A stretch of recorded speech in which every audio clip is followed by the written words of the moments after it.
Très bien, très intéressante. Le rapport entre Sosno et l'Antiquité, je l'ai appris au cours de cette exposition. Je suis venu en fait avec des a priori sur cet artiste et finalement, cette exposition m'a permis de casser ces a priori.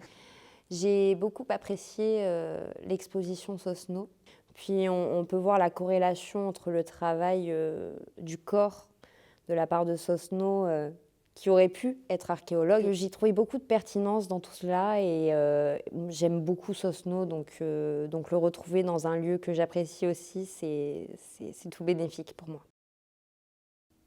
J'ai préféré le guetteur, tout simplement parce qu'il y a le rapport avec la tête et le marbre, il y a toujours cette vision du visage carré, etc. Et puis aussi parce que c'est une œuvre qu'on peut retrouver aussi dans la vie de tous les jours pour ceux qui vont faire leur course à Polygone Riviera, on le retrouve facilement. Puis il y en a bien d'autres, hein. Il y a aussi la fameuse statue du Marriott Hotel qu'on retrouve aussi dans les rues de Nice et qui est impressionnante.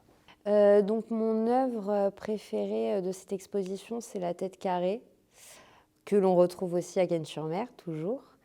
Mais pour moi, on voit toute l'ampleur du travail de sculpture de Sosno.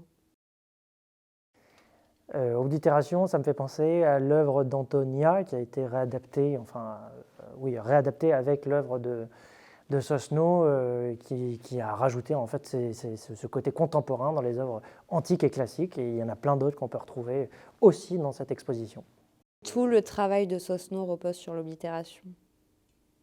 Sinon, il faut aller dans le Dico Larousse et regarder la définition.